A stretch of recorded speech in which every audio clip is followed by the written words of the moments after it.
Hola, he estado leyendo este libro de Tamon Ty Perenice y Michael Farris varias veces. Se titula Vacunación, Revelación Bíblica, Ellen White, Ciencia e Historia. Este libro es del 2017. Los autores de este libro no están reaccionando ante el COVID-19 o cualquier maquinación circundante. Ellos simplemente reaccionan al asunto de la vacunación. De modo que Perenice y Farris están bastante preocupados por una declaración emitida por la Iglesia Adventista del Séptimo Día en el 2015. Esta declaración hace un llamado a los miembros de la Iglesia a participar responsablemente en programas de vacunación.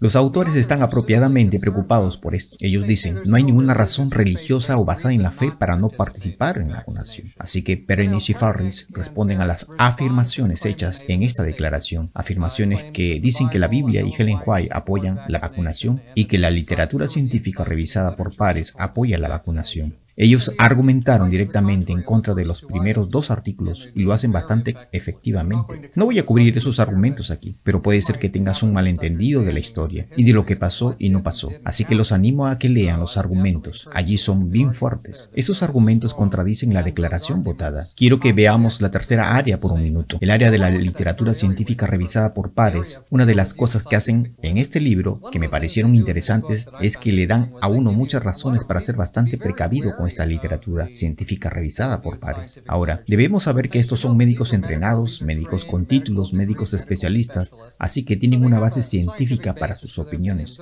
No son anticiencia. Entonces, en la página 100 los autores resaltan que la literatura científica revisada por pares no es inmune a los conflictos de intereses, el fraude o el engaño. De hecho, cuando uno mira todas esas revistas médicas, la mayoría de las investigaciones son financiadas por corporaciones vastamente, casi indescriptiblemente ricas. Por ejemplo, los autores citan a Richard Horton, editor de The Lancet. Probablemente habrán escuchado sobre The Lancet. Es una revista médica bastante importante. Y aquí es lo que él dice. Incluso las revistas científicas, supuestamente árbitros neutrales de la calidad en virtud de su tan alardeado proceso de revisión crítica por pares, son propiedad de publicadores y sociedades científicas que generan y exigen enormes ganancias provenientes de la publicidad de compañías de drogas y de la venta de contenido comercialmente valioso. Otra persona citada es Richard Smith, quien duró 13 años siendo el editor de BMJ, siglas en inglés de la revista médica británica. Él tiene un artículo acerca de esto de la revisión por pares. ¿Qué dice él? Dice que aunque el proceso de revisión por pares es considerado como algo sagrado, suena algo religioso, ¿no? Dice que ese proceso es lento, costoso, ineficiente, algo así como una lotería, propenso a los vicios y el abuso e inútil en detectar errores y fraude. Un sujeto que ha estado editando la revista médica británica por 13 años y dice que el proceso es inútil en términos de fraude en estas cosas. Vaya acusación, ¿no? Otro artículo que destacan es como Pfizer, probablemente habrán escuchado de ellos recientemente, fue multado con $2.300 millones en 2009. Estaban sobornando a oficiales médicos. Si uno lee el libro una vez.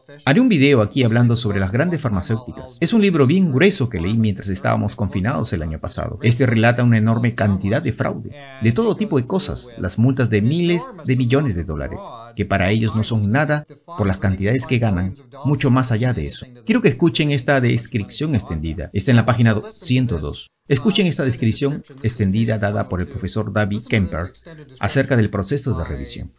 Él habla sobre este proceso de revisión por pares en el que confiamos todos los asuntos médicos. Lo que dice aquí es que no es secreto cómo los resultados deseados son fabricados, que es posible darles un giro en la dirección deseada en cualquier etapa del proceso de investigación. Los resultados diferirán de acuerdo a la pregunta de investigación, cuáles sean los posibles puntos finales que se incluyan, cuáles pacientes se incluyen o excluyen, qué se está comparando y cuál periodo de estudio se selecciona en la evaluación. Es práctica común cambiar los puntos finales primarios y secundarios sin divulgarlo, suprimiendo los resultados que podrían constituir un obstáculo para el mercadeo de una sustancia, así como la reinterpretación de resultados negativos o inciertos como resultados positivos, son todos métodos de manipulación. Las compañías farmacéuticas usualmente dejan tanto a médicos como a pacientes en las tinieblas en cuanto a los verdaderos efectos de sus productos. La base de conocimiento sobre la cual nosotros como doctores tomamos decisiones con nuestros pacientes está usualmente distorsionada.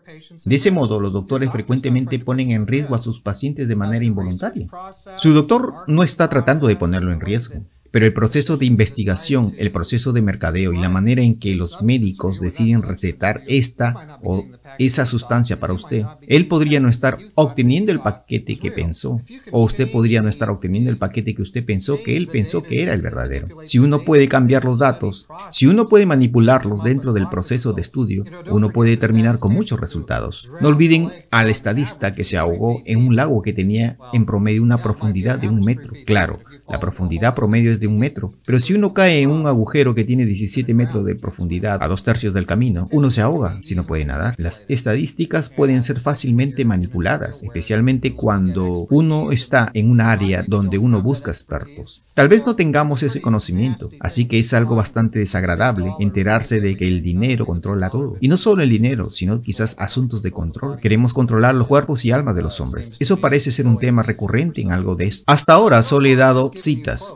presentadas por Perenish y Farris, pero quiero darles sus palabras exactas. Escuchen estas preguntas que hacen. Están por la página 100 del libro. ¿Por qué debiera la gente confiar en un sistema médico que usa la censura y suprime la medicina natural? ¿Por qué debiera la gente confiar en las revistas médicas que son incuestionablemente influenciadas por las compañías farmacéuticas? ¿Por qué debieran confiar sus vidas y la de sus hijos a las vacunas producidas por una industria farmacéutica a la cual se le concede protección de riesgo en la corte? ¿Cómo puede animar tal inmunidad legal a un individuo que está inseguro con respecto a las vacunas sin mencionar las vacunas obligatorias? Por lo que sí, hablar de la literatura científica revisada por pares tal vez no sea el final de esta historia. Ahora, uno podría decir, tenemos que hacer algo, tenemos que confiar en algo, y las revistas científicas revisadas por pares son realmente todo lo que tenemos. No estoy diciendo que el proceso de revisión por pares sea inútil, estoy diciendo, y creo, que los autores dicen lo mismo, que tal vez no sea tan bueno y genial como pensamos o esperamos que sea. De hecho, hay muchas maneras en las que los datos pueden ser manipulados y puede ser que no estemos obteniendo la mejor información que pensamos. La medicina tradicional ha hecho mucho por nosotros. Tenemos que ser honestos y justos en eso, pero no es como la pintan. Una de las cosas que me pareció más interesante de este libro fue la sección que habla sobre diferentes clases de medicina. Capítulo 3, historia de las perspectivas tempranas de los adventistas sobre la vacunación. Aquí entonces se extienden en listar diferentes aproximaciones. No solo está la medicina tradicional, está la homeopatía, osteopatía, la fitoterapia ecléctica, la medicina higiénica, la cual suena mucho más parecida a la medicina adventista temprana de la cual tenemos conocimiento en términos de los principios de salud. Pero muchas de estas cosas han sido dejadas de lado a favor de la medicina tradicional del tipo enormemente rico de hoy. Solo este capítulo nos da una perspectiva bien interesante. Me da una perspectiva interesante. Quiero cosas que sean consistentes con el mensaje de salud y bienestar que la Biblia promueve y de las cuales nosotros como pueblo tuvimos gran manejo en la primera parte de nuestra historia. Pero ahora parece como si estuviéramos atrapados en la medicina tradicional y en el dinero. La historia, este libro tiene una descatable historia con el fin de que tengamos un panorama más amplio del que hubiéramos tenido de otra forma. Lo que estoy diciendo es que así como en el reino bíblico y en las cuestiones teológicas, las presuposiciones y los principios base pueden hacer que uno entienda todo dramáticamente mal si uno los tiene mal desde el comienzo, lo mismo sucede con la medicina. Si los principios base no son los que debieran, uno puede resultar por allá en un sitio loco y bueno, solo es la salud de tu familia y de tus hijos la que está en riesgo. Así que sí, tal vez debiéramos tomarlo muy en serio. No podemos hacer algo más que simplemente seguirle la corriente al patrón popular cuando se nos ha dado un mensaje. Un tremendo énfasis en la salud que ningún pueblo ha recibido de la misma manera. Ahora, en la última página, los autores hacen una pregunta un poco escalofriante. ¿Protegerá la Iglesia las convicciones religiosas profundamente guardadas por sus miembros, tanto colectiva como individualmente? ¿O le cederá paso a la industria de los medicamentos, a la medicina organizada y a la sabiduría convencional? Página 172. Y sabes, esa es una pregunta importante hoy en día, cuando el rehusarse a ir de la mano de la narrativa principal está llevando a la supresión y a la cancelación de carreras enteras. ¿Estamos realmente dispuestos a eso? ¿Vamos simplemente a seguir la corriente? Bueno, como sea, aquí hay una pregunta. Leo muchos libros y hay mucho que puedo recomendar y hay mucho que no puedo. Y este libro, recomiendo ampliamente este libro. Está bien escrito, es fácil de leer. Hay un par de sesiones técnicas debido a la naturaleza de la discusión, pero no está mal, no está nada mal. Es fácil de leer. La historia en el libro es sólida. La posición del libro es balanceada, es racional, tiene sentido, es consistente con los principios de salud y bienestar bíblicos y adventistas del séptimo día para el cristianismo. Es fiel a los principios sobre los cuales se para la Iglesia Adventista del Séptimo Día. Apoyo completamente la posición del autor en cuanto a que esta declaración del 2015 debe ser reescrita o corregida o desechada. Superficialmente la declaración se ve relativamente bien, pero en realidad es una declaración pro vacunas, en la cual eso para mí es un problema. Dicen directamente que no apoyan a los miembros en sus convicciones religiosas. Miren, somos una familia de iglesia, somos una familia de iglesia global, y se nos ha dado un mensaje de salud que no podemos abandonar cuando querramos. Puede que estemos o no de acuerdo en cada punto, ciertamente, pero apoyemos las convicciones conscientes de cada uno, los derechos que tenemos y la responsabilidad dada por Dios que tenemos de tratar nuestros cuerpos, los cuerpos de nuestros hijos y de nuestras familias correctamente. No nos echemos simplemente a hacer lo que se nos dice. Esta declaración necesita ser cambiada y la Iglesia Adventista del Séptimo Día debería agresivamente apoyar las convicciones conscientes de sus miembros en cuanto a cómo tratar sus propios cuerpos médicamente.